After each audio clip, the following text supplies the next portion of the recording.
morning, and I hope you enjoyed the breakfast. And this is my fourth time to attend this conference. I think the fourth time in the last 6 years, if I'm counting. It's probably pretty close, something like that. Been sequestered away for the last couple of years, and the presentation maybe see a little bit of why. ECCU, Evangelical Christian Credit Union, serves ministries all over the country. We provide full banking services, and we have a booth at the back. You can pick up some information. We'd love to have the opportunity to talk to you about that. But what I've been doing with the company for the last few years, you probably heard there was this economic downturn that we had. And I think that it has affected all of us. And serving 1,800 ministries throughout the country, you can imagine that we ran into a few that were having some significant problems over the last few years. And I was tasked with joining with these folks and helping them work through that situation, which can take a lot of different avenues. But just to show you a little bit about what has gone on in the recent years here, I'll make sure I'm doing this right. Just to give you some facts and figures, since 2010, there have been 270 church buildings that were sold because of the inability to pay their mortgage. 138 church buildings were sold by banks in 2011 alone. And that compares with, you see the huge jump there. In 2008, there were only 24 that went through that. And really the previous decade to that, only a handful. And that has certainly our experience at ECCU. When the economic downturn happened, we didn't even have anyone whose job it was in the company to call and ask someone why they weren't current on their mortgage. Those things certainly did change as the economy went south on us. Church foreclosures have hit all denominations. It's all across the board. And probably you could attest to this fact, and actually I think it might even be higher than this, that 1 in 6 churches have cut staff. Have any of you experienced that over the last few years, had to cut some staff? I see a number of hands. But I guess really what we wanted to talk about this morning in staying on mission, and really the key point in this, I think, is this sentence: with very few exceptions, the economic downturn really didn't directly cause ministries to fail. But what it did was bring to light pre-existing and very solvable financial problems that caused the ministries to fail. Those that were healthy and were on mission and were doing the right things are still healthy and on mission and doing the right things today. But when the pressure came, those ministries that had been pushing the envelope, those that had maybe some internal things that were not as they should be, it was brought to light. So just wanted to kind of go over a few of these, which we call unhealthy financial practices. Maybe you can mentally make a note if any of these apply to you, or I think there's always room for us to do better. But one of the most important things that we saw in those ministries that had difficulty over the last few years is that they didn't maintain adequate liquidity. As very simply, they spent everything that they brought in. And my own history, I was a senior pastor for many years before coming to ECCU. And it's so easy to fall into that, isn't it? The need is always greater than the finances that you have to provide that need. And I think we try at ECCU remind ministries that your budget is what allows you to do ministry today, and your savings is what allows you to do ministry tomorrow. And it really is very important for ministries to make it a priority to build that liquidity. If not in anticipation of some financial downturn, to be able to have the liquidity to act quickly whenever a ministry opportunity arises. We've had ministries that did a really good job of building liquidity, and they decided that this building had become available to start a multi-site, and they were prepared for that.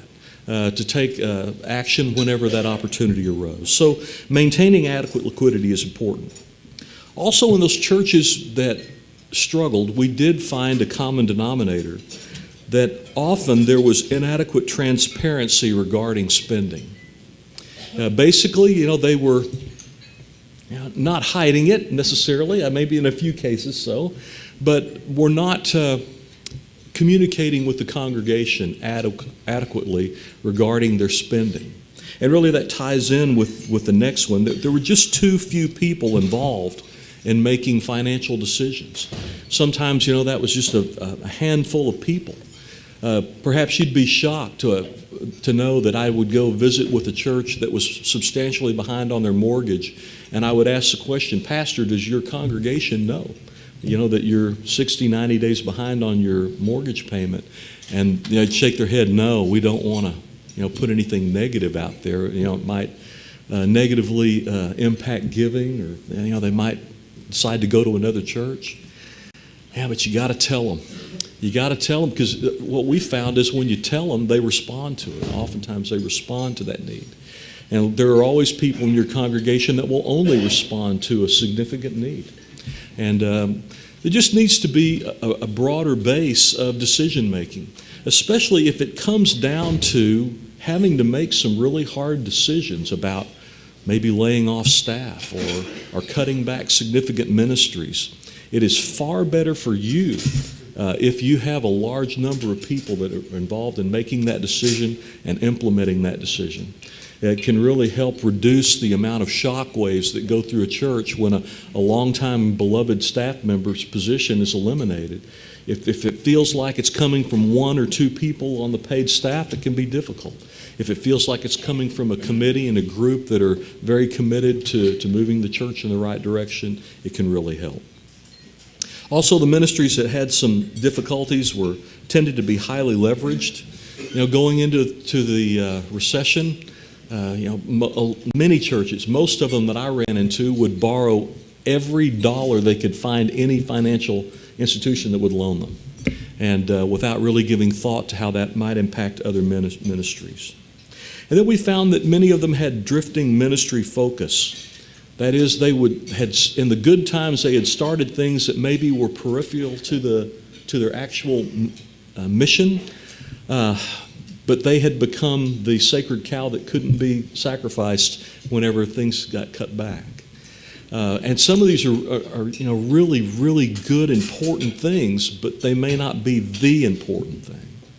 And we had to work with a number of churches that had to make some difficult decisions about focusing their ministry back to more of the core that they could afford. And then something that I think is pretty much universal. I see this all over the country with the churches that I talk to, underutilizing volunteers. It's a lot cheaper to use volunteers for things, but it typically is more work for the staff, because you have to manage those people, you have to train those people. It takes a lot longer to explain to someone how to do it than it does for you to do it yourself, or to hire someone that specializes in that. But the churches that we have seen that have successfully made their way through this minefield over the last few years in the down economy have been those that have thought creatively about ways that they could outsource some things to some of their very gifted members and significantly reduce their cost in doing that. So that's the unhealthy.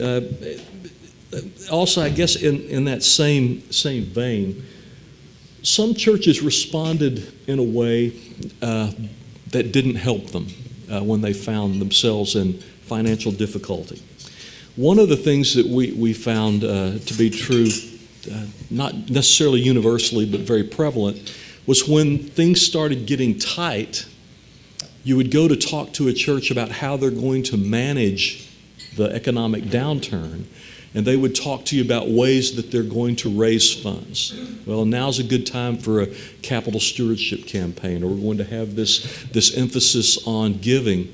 But the fact is, churches were doing that and pressing the congregation harder for funds at a time that the people in the pew were experiencing economic hardship. They were concerned about whether their job was going to go away. They hadn't had a raise in several years, or there were cutbacks. And so you had, at a time that it was harder to for people to give. You were pressing them even harder for funds. And in some cases, it really caused a difficulty and caused the flock to scatter a bit. So there seemed to be generally an overemphasis on raising contributions and an underemphasis on cutting costs. We're just going to try to give our way out of this, motivate our people out of this, and we'll be able to carry on without making significant change. But in some cases, that resulted really in the congregation feeling blamed and led to even greater problems. And so also we found that many times churches just have a sometimes fatal slowness to make significant change. It's hard change is always hard. Change in a church is always really hard. And we found a lot of churches just were unwilling to do that and would not even begin to entertain making changes like staff layoffs until they had burned through any reserve funds that they had. But there are certainly some positives that have come out of this as well. We've learned some things about how churches that have come through this successfully, how they have done it. And one is they use liquidity as a short-term solution to cash flow issues, not as a way to avoid making changes. Now, a lot of churches did it the other way. We don't have to change anything until all the cash is gone. But the churches that were successful said, no, we're going to make significant changes, replenish those cash reserves so that we can maintain a healthy ministry today and tomorrow. And then made replenishing liquidity a priority. And that's a tough budget line item to get, isn't it? When you're in there with the committee and you've been cutting, and we're going to add some back to this savings line item, that can be a hard sell. But it's something that is very, very important if we're going to continue the health of our ministries going forward. And then this, they made hard decisions before they became desperate actions. That's tough. Let me just tell you that I was a senior pastor for many years. I have had to lay off some people. We actually closed our school. That was a decision that we made after we did our relocation. We just didn't have the facilities to sustain it. And to tell those wonderful teachers, many of them who were tithing members of my church, that their position was going away, that was a really, really hard thing to do.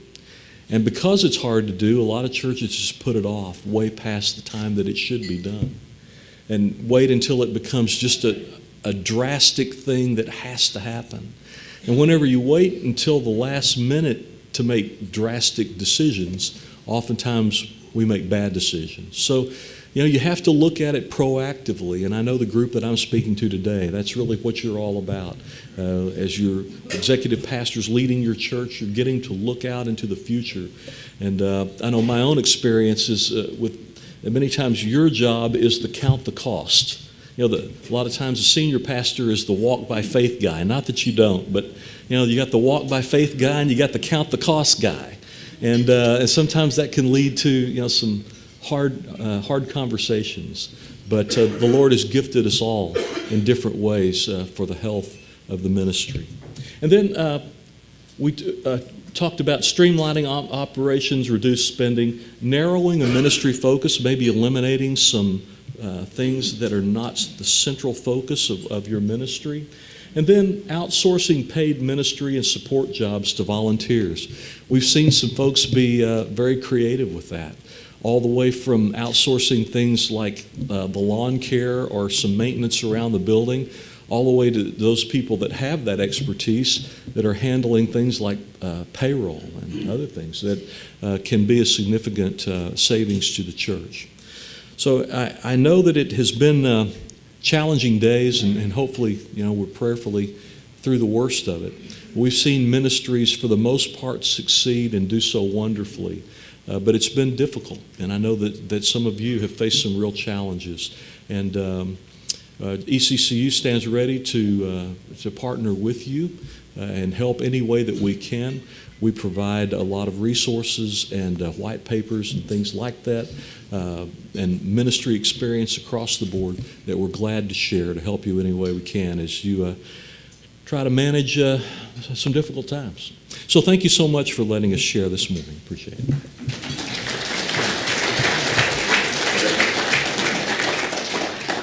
All right, let's do a little exercise. Got some pads of paper, got the notebook. On the notebook, write down your church budget number. Just what's the target number? What do you want to hit this year? Okay? Let me get the other one. Okay. So that shouldn't be too hard for you. Whoops, turn this on. Shouldn't be too hard for you. You can include the missions budget in there if you want. You know, you can be evangelical in it. You can be conservative. You can take the low number, the high number, because the next thing you want to do is in the next column, write down how much cash you have in the bank. Some of you aren't writing. They don't have. Does that mean you don't have any cash in the bank? They don't have red pens. Yeah, they don't have red pens. So, what's the differential? What does it look like?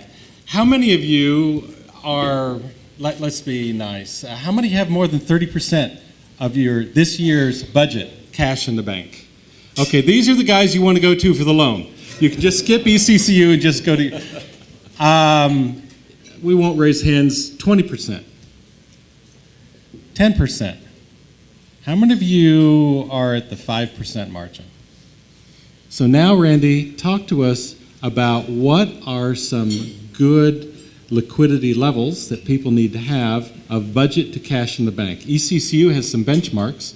So what is that? And it varies widely from church to church, but I would say as an absolute minimum, and I might go a little lower than some other in the company might, but I would say that you need 3 months of operating cash so that things could be maintained. That's sort of a pretty good target, and that would be your payroll and keeping the doors open, the mortgage payment, the payroll, 3 months of those kinds of things. Okay.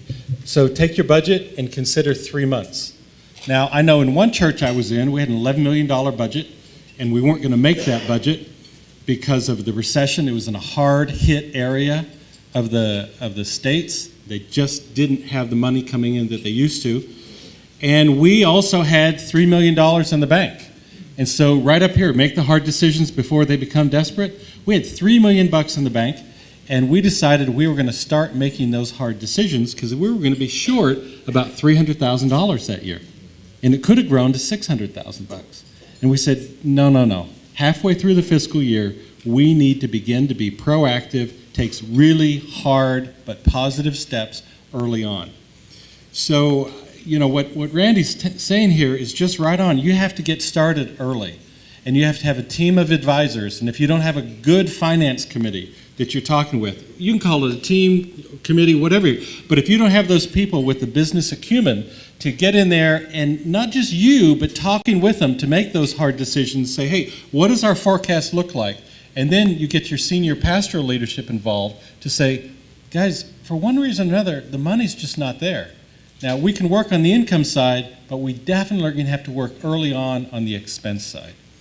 The other thing, I loved where you are. I mean, you're just singing my song when you talk about narrowing focus.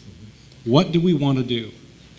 So if you were to take Joe Average in your congregation, could they tell you the vision statement in an elevator speech of what your church is about?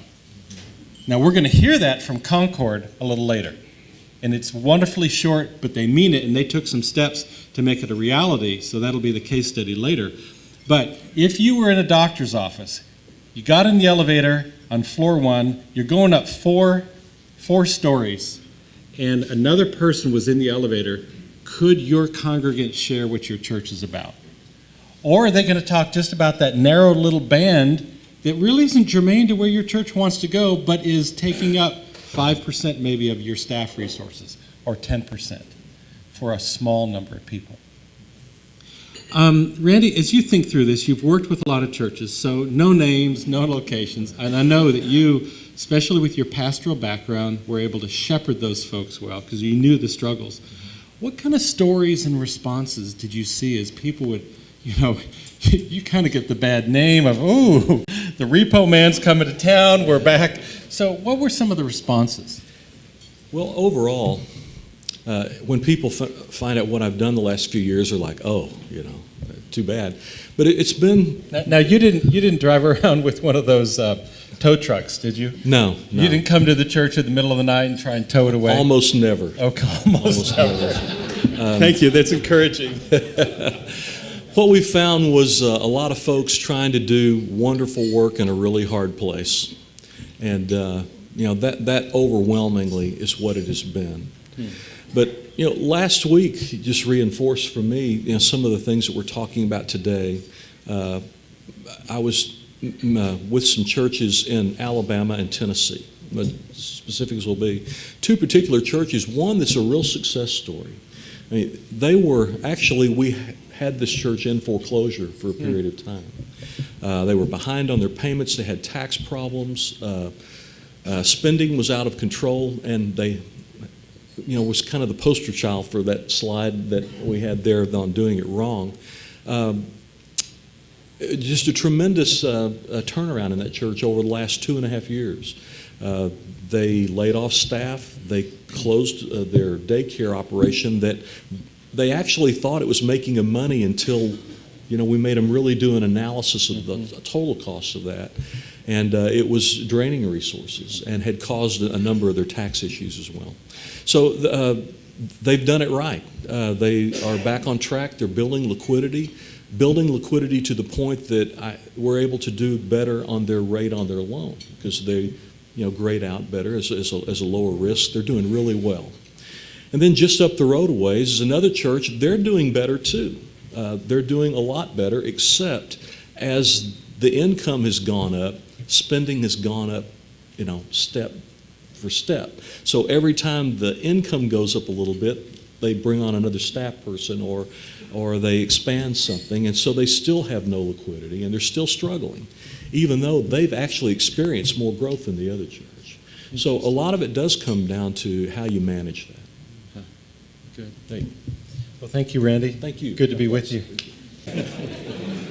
Oh, Heavenly Father, Lord, I just lift up Randy. Last night when I was asked to pray for him, I spent some time looking at ECCU, and what a blessing it is for those churches and ministries that you serve to have an organization with financial resources and stewardship ability that also boldly claims a statement of faith on the website and is proud of who they are, Lord, and what a blessing. And as I prayed last night, I just got this peace and comfort, and hearing Randy's talk today, it became clear why. I mean, Randy, you must be a blessing, you and your organization, to those ministries in tough times, Lord. And I just thank you for that ministry. I thank you for blessing those just countless churches out there through those tough times. And I thank you for the words today, as many of us picked up a few nuggets through this talk to put a mirror up to ourselves and look at how we're doing, both on the spending and liquidity side. So I thank you for your just leadership. I thank you for your service, and we definitely thank you for the meal that you provided us today and all these things. Amen. Thank you. Appreciate it.